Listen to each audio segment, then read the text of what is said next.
Good morning students, welcome to the class. आज हम देखते हैं अपना पार्टीशन फंक्शन जो हमने लास्ट में देखा था, z is equal to summation of e to the power minus beta e। तो आज हम उसके कुछ अनुप्रयोग देखते हैं। तो उसमें हम सबसे पहले देखेंगे माध्य ऊर्जा।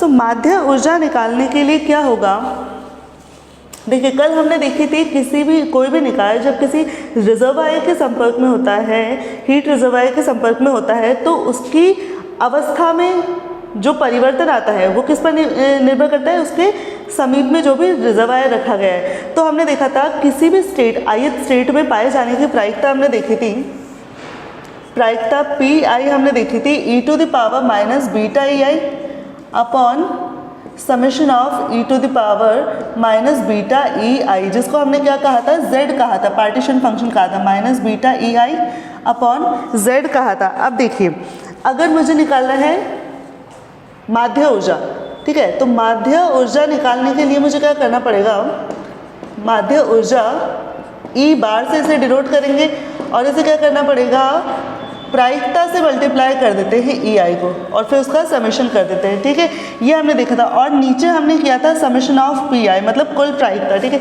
और इसका मान हमें पता है ऑलरेडी 1 है, तो 1 लिखने की यहाँ पर क्या है, ज़रूरत नहीं है, 1 लिखने की यहाँ ज़रूरत नहीं है। तो हमारा ई बार क्या हो गया, समेशन ऑफ पी आई ई आई हो गया।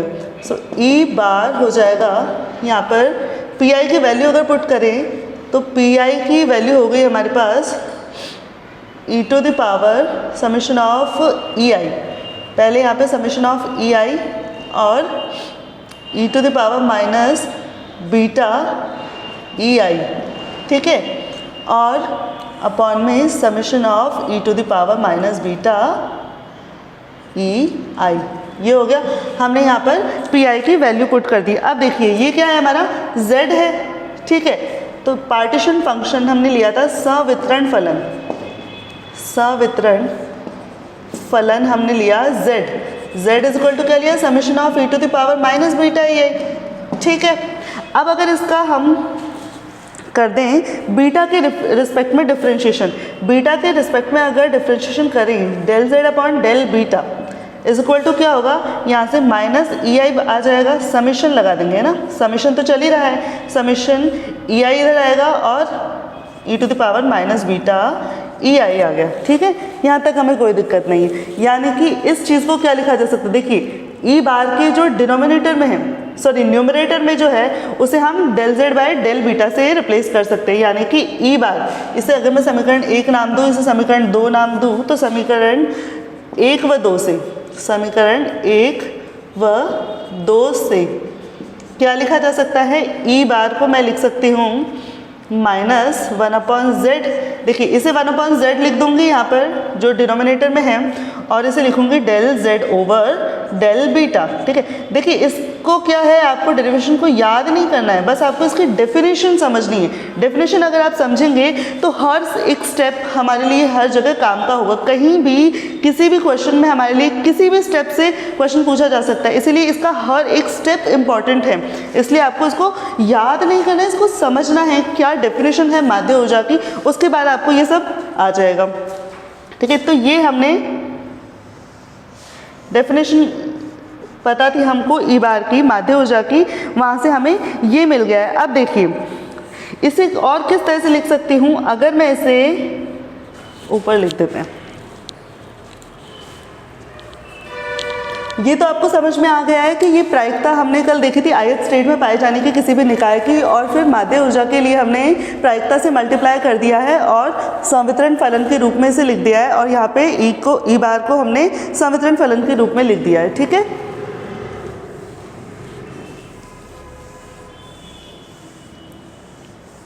ठीक है, अब देखिए ई बार है, माध्य ऊर्जा है ई बार, माध्य ऊर्जा ई बार को कैसे लिखा जा सकता है, इसे इस फॉर्म में भी लिखा जा सकता है, minus del by del beta log z, ठीक है। अगर इसको मैं फिर से ओपन करूँ तो मुझे यही मिल जाएगा। देखिए फिर से ओपन करते हैं तो बीटा के रिस्पेक्ट में लॉग जेड का क्या होगा, 1 अपॉन जेड, माइनस ऑलरेडी है, लॉग जेड का डिफ्रेंशिएशन होगा 1 अपॉन जेड, और किसके रिस्पेक्ट में हुआ है, बीटा के रिस्पेक्ट में, ठीक है। तो ये हमें वापस यही मिल गया, यानी कि इसको मैं इस फॉर्म में भी लिख सकती हूँ। ये हमारा एक और फॉर्मूला हो गया है ई बार के लिए, ठीक है। इसे इसे इक्वेशन नंबर 3, इसे इक्वेशन नंबर 4। अब देखिए बीटा पैरामीटर जो हमें पता है वो क्या है, टी का फंक्शन है, ताप, परम ताप का फंक्शन है, यानी कि beta is equal to 1/kBT। K B है यहाँ पर Boltzmann constant, beta is equal to 1/kBT है, यानी कि यहाँ पर जो ई बार हमें मिला है जिसमें हमें बीटा के रिस्पेक्ट में डिफरेंशिएशन कर रहे हैं, अगर मैं इसे टी की फॉर्म में चेंज करूँ तो किस तरह से लिख सकती हूँ। So del beta over del T के रिस्पेक्ट में अगर इसका डिफरेंशिएशन करूँ तो मुझे मिलेगा 1/, देखिए के भी तो कांस्टेंट है ही सही, और ये हो जाएगा टी स्क्वायर और डेल टी ओवर डेल, एक मिनट, टी के रिस्पेक्ट में ही तो हम कर रहे हैं, तो और कुछ करने की ज़रूरत ही नहीं है, इसकी तो ज़रूरत ही नहीं है, ठीक है। टी के रिस्पेक्ट में हमने किया, यानी कि -1/kBT स्क्वायर मिल गया। अब इस समीकरण 4 को हमने क्या करना है, टी की फॉर्म में लिखना है। टी हमारा परम ताप है,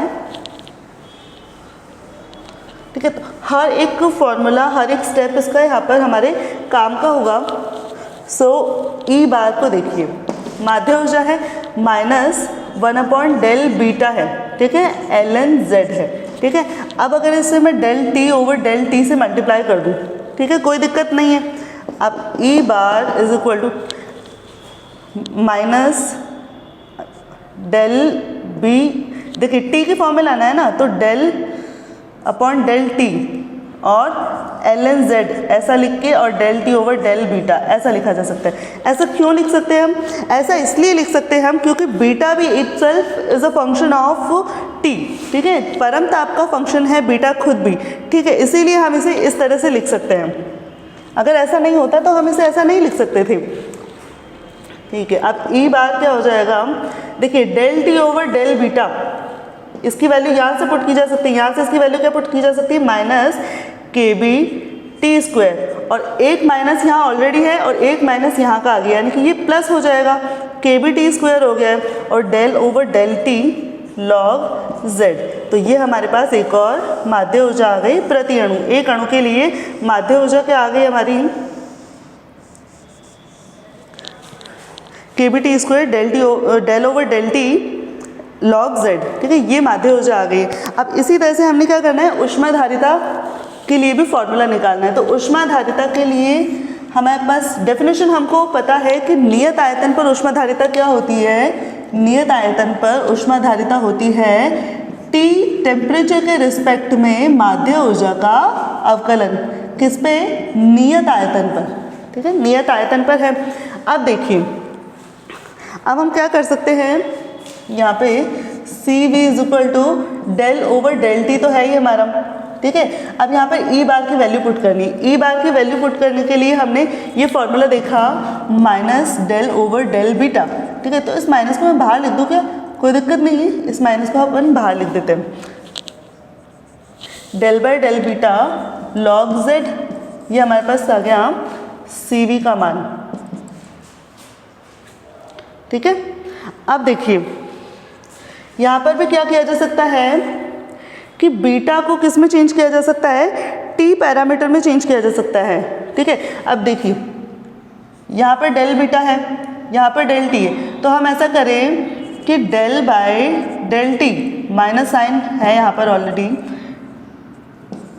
del by del beta log z, अगर यहाँ पे del beta over del beta से मैं मल्टीप्लाई कर दूँ, ठीक है, तो minus del by del beta, del by del beta जो कि ऑलरेडी है अंदर लॉग z, और यहाँ पर del beta over del T, ऐसा लिख सकते हैं क्या, कोई दिक्कत नहीं है। हमने क्या किया, जस्ट डेल बीटा से ऊपर नीचे मल्टीप्लाई किया है, और इस डेल टी को हटाकर यहाँ रख दिया है, और इस डेल बीटा को हटाकर यहाँ रख दिया, ऐसा हम कर सकते हैं क्योंकि बीटा और टी आपस में एक दूसरे पर डिपेंड करते हैं, ठीक है। सो CV शुड बी, अब देखिए del beta over del T की वैल्यू हम यहाँ से पुट कर सकते हैं, ठीक है, ये रही -1/kBT स्क्वायर, तो एक माइनस यहाँ है, एक माइनस यहाँ आ जाएगा, तो ये प्लस हो जाएगा, ठीक है, और plus del by del beta, ठीक है। अब देखिए डेल बाय डेल बीटा यहाँ है, डेल बाय डेल बीटा यानी बीटा के रिस्पेक्ट में 2 बार डिफरेंशिएशन हो रहा है, तो डेल 2 ओवर डेल बीटा 2 भी लिखा जा सकता है इसे log z, ठीक है। और del beta over del T की वैल्यू क्या हो जाएगी 1/kT स्क्वायर, 1/kBT स्क्वायर। ये हो गया हमारा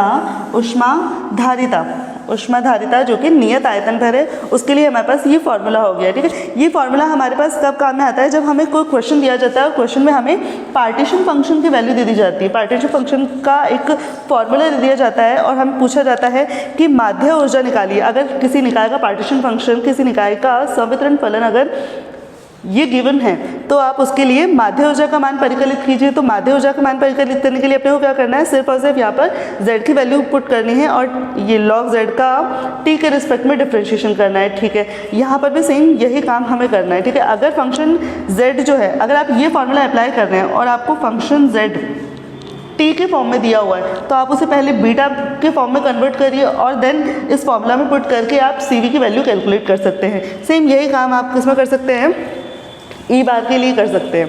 अब एंथैल्पी देखते हैं, ठीक है। तो एंथैल्पी का फॉर्मूला हमारे पास क्या आता है, एंथैल्पी की डेफिनेशन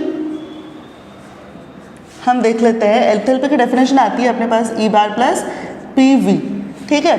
ये हमारे पास डेफिनेशन आती है। एंथैल्पी एक तरह का थर्मोडायनेमिक वेरिएबल है। अगर हम अपने सिलेबस में थर्मोडायनेमिक वेरिएबल्स हुए तो वहाँ पर हम और इसे डिटेल में देखेंगे। फिलहाल हमें अपनी एंथैल्पी को पार्टीशन फंक्शन के फॉर्म में कैलकुलेट करने के लिए डायरेक्टली डेफिनेशन हम काम में ले रहे हैं, ठीक है। अगर फिर भी आपको इसमें कोई प्रॉब्लम आती है तो आप बाद में और पूछ सकते हैं। सो ई बार की वैल्यू पुट करनी, देखिए तो ई बार की वैल्यू पुट करने के लिए हम क्या करेंगे, हमारे पास ये रहा फॉर्मूला। ई बार का फॉर्मूला आया kBT square del over del T log z, ठीक है, प्लस PV। अब देखिए आइडियल गैस इक्वेशन क्या है हमारे पास, PV is equal to kBT, ठीक है। ये हमारे पास आइडियल इक्वेशन है, यानी कि इस PV को रिप्लेस करके मैं kBT भी लिख सकती हूँ। तो यही पुट कर देते हैं,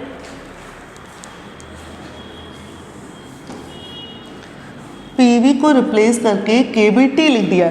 तो अब एंथैल्पी क्या हो जाएगी, यहाँ से हमने क्या करना है, kBT को कॉमन लेना है। सो kBT हमने कॉमन ले लिया तो हमारे पास क्या बचेगा, यहाँ तो केवल 1 रह गया और यहाँ पर क्या रह जाएगा, t रह जाएगा, t del over del t log z। ये हमारे पास आ गया एंथैल्पी का फॉर्मूला, ठीक है। यहाँ पे हमने क्या किया, जस्ट एंथैल्पी की डेफिनेशन को लिखा है और उसमें ई बार जो कि माध्य ऊर्जा है उसकी वैल्यू पुट कर दिए। सो ये 3 तरह के हमने ये जो देखा था पार्टीशन फंक्शन, उसके अनुप्रयोग देख लिए हैं। पार्टीशन फंक्शन के फॉर्म में हमने पहले माध्य ऊर्जा निकाली, माध्य ऊर्जा के हमने डिफरेंट फॉर्म में लिखा है माध्य ऊर्जा के फॉर्मूला को। देन हमने ऊष्माधारिता, नियत आयतन पर ऊष्माधारिता की डेफिनेशन लिख के उसमें भी पार्टीशन फंक्शन के फॉर्म में हमने ऊष्माधारिता को लिख दिया है। और उसके बाद एंथैल्पी को भी हमने एंथैल्पी को भी हमने पार्टीशन फंक्शन के फॉर्म में लिख दिया है, ठीक है। यहाँ तक हमें कोई दिक्कत नहीं होनी चाहिए। आगे हम देखते हैं एंट्रोपी।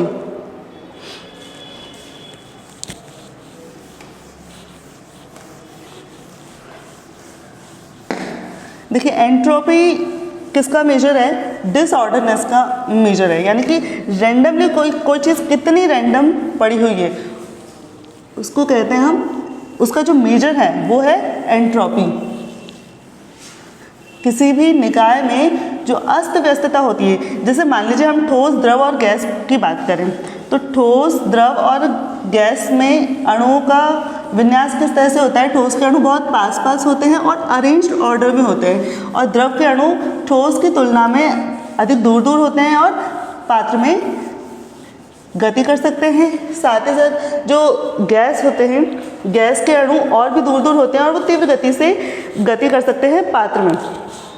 तो एक तरह से ठोस के जो अणु हैं वो अरेंज्ड हैं, ठीक है। अरेंज्ड है इसका मतलब क्या होगा, इसका डिसऑर्डरनेस कम है, यानी कि एंट्रोपी कम है। साथ इसके अलावा गैस के बारे में बात करें तो इसके अणु थोड़े थोड़े दूर दूर हैं, यानी कि ये अरेंज्ड नहीं है। जितना ठोस में अरेंज्ड है अणु उतने द्रव में नहीं है, यानी कि इसकी एंट्रोपी इससे ज़्यादा है।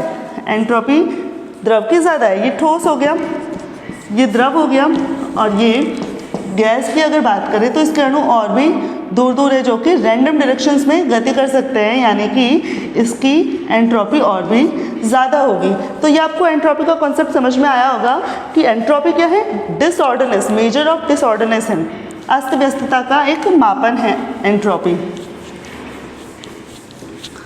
अब एंट्रोपी को हमने पार्टीशन फंक्शन की फॉर्म में लिखना है। तो देखिए एंट्रोपी, फोर्थ अनुप्रयोग है हमारा एंट्रोपी, जिसे एस से डिनोट करेंगे हम, कैपिटल एस से हम इसे डिनोट करेंगे। अब देखिए हमारा संवितरण फलन क्या आया था,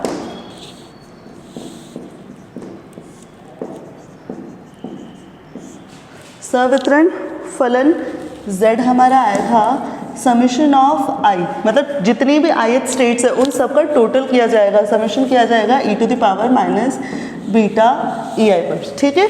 ये हमारा संवितरण फलन आ गया। लेकिन किसी भी निकाय में तो बहुत सारी अवस्थाएं हो सकती हैं, ठीक है, किसी भी निकाय में बहुत सारी अवस्थाएं होती है, और उन सभी अवस्थाओं का जो टोटल है उनके लिए हमने पार्टीशन फंक्शन लिया है। लेकिन उन अवस्थाओं में से केवल हमें उन्हीं अवस्थाओं पर विचार किया जाएगा जो कि एक्सेसिबल स्टेट्स है, ठीक है। अवस्थाएं तो बहुत सारी है, लेकिन हम किन अवस्थाओं पर विचार करेंगे जो कि केवल एक्सेसिबल है, अभिगम्य अवस्थाएं हैं। और अभिगम्य अवस्थाएं क्या होती है, ये हमने पहले ही देखा है, डेफिनेशन देखी है कि वे सूक्ष्म अवस्थाएं जो कि उन सभी शर्तों का पालन करती है जो कि स्थूल निकाय के लिए लागू हो, ठीक है, वो एक्सेसिबल स्टेट्स होती है। तो अब माना number of accessible states, number of accessible states, माना नंबर ऑफ एक्सेसिबल स्टेट्स क्या है, ठीक है, ये एक्सेसिबल स्टेट्स हो गई है। यानी कि हमारा पार्टीशन फंक्शन क्या होगा, हमारा पार्टीशन फंक्शन होगा z e⁻ समीशन ऑफ, अब देखिए एक्सेसिबल स्टेट्स के बारे में बात करना है ना हमें सिर्फ, तो नंबर ऑफ एक्सेसिबल स्टेट से मल्टीप्लाई करना होगा e⁻ बीटा e को, ठीक है।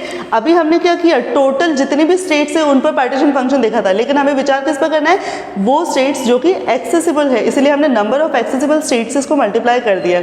अब देखिए होता क्या है, यहाँ पर दो तरह के फंक्शन है, एक है ओम ई जो कि नंबर ऑफ एक्सेसिबल स्टेट्स है, और एक है e⁻ बीटा ई, दो तरह के फंक्शन है। जो ओम ई है, ये ओम ई है, ये क्या है, जैसे जैसे ऊर्जा का मान बढ़ता है, जैसे जैसे ई का मान बढ़ेगा ये स्पीडली इंक्रीज करेगा, जो ओमेगा ई है वो स्पीडली इंक्रीज करेगा, और साथ ही e⁻ बीटा ई है, जब ये ऊर्जा का मान बढ़ेगा तो ये स्पीडली डिक्रीज करेगा, ठीक है। इस तरह के दो फंक्शन है, तो इन दोनों फंक्शंस का जो कॉम्बिनेशन है, दो तरह के फंक्शंस हैं, जब इन दोनों फंक्शंस का कॉम्बिनेशन के लिए हम एक ग्राफ प्लॉट करें, ये क्या है फंक्शन हमारा, यहाँ पर थोड़ी जगह कम पड़ रही है मेरे लिए, यहाँ लिख देती हूँ ओमेगा e⁻ बीटा ई। जब इसका ऊर्जा के रिस्पेक्ट में फंक्शन प्लॉट किया जाता है तो हमें एक इस तरह का फंक्शन मिलता है, ठीक है, इस तरह का फंक्शन मिलता है जहाँ पर एक मैक्सिमम मान मिलता है, इसके रिस्पेक्ट में जो ऊर्जा होती है, इस ऊर्जा का मान लगभग किसके बराबर होता है, माध्य ऊर्जा के बराबर होता है, ठीक है। मैक्सिमम मान पर ई क्या होता है, लगभग ई बार के बराबर होता है, ठीक है।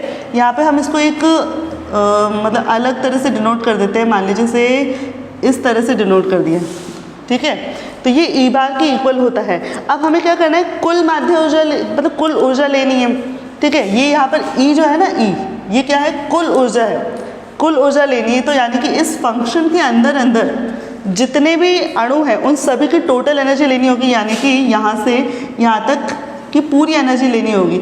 अब ये क्या है, इस अक्ष पर ग्राफ की चौड़ाई है डेल्टा ई, जहाँ पर ये डेल्टा ई इतना स्मॉल होता है, मतलब ये क्या है, एक ये जो मैक्सिमम मिल रहा है वो एक बहुत ही शार्प मान है, ठीक है, बहुत ही शार्प है, तीक्ष्ण है, इसीलिए क्या होता है delta e is very very less than e होता है, ठीक है, delta is very very less than e bar है। इसीलिए हम कुल ऊर्जा को क्या लिख सकते हैं, कुल ऊर्जा को लगभग क्या लिख सकते हैं, ई बार के बराबर लिख सकते हैं, ठीक है। यानी कि ये जब चौड़ाई बहुत ही कम हो, ये जब चौड़ाई बहुत ही कम होगी तो इस ग्राफ की जो कुल ऊर्जा आएगी वो लगभग ई बार के लिए, जहाँ पर ये मैक्सिमम मान मिल रहा है, इसके इक्वल हो जाएगी। ये समझना बहुत ही इम्पॉर्टेंट है, तभी हम आगे बढ़ पाएंगे कि हमने यहाँ पर ई की जगह क्या लिखना है, ई बार लिखना है। और ई की जगह पर ई बार हम कैसे लिख पा रहे हैं, अभी जो हमने देखा है उसी की हेल्प से हम यहाँ पर लिख पा रहे हैं कि इन सब का जब समीशन करेंगे तो ई की जगह हम उसको ई बार पुट कर सकते हैं, माध्य ऊर्जा के बराबर पुट कर सकते हैं। इसीलिए इसे अगर इक्वेशन 1 नाम दो एंट्रोपी के लिए, तो इक्वेशन 1 से मैं क्या लिख सकती हूँ, z इज इक्वल टू, ठीक है, z इज इक्वल टू क्या लिखा जा सकता है, इस समीशन को हटाकर क्या लिखा जा सकता है, ओमेगा ई बार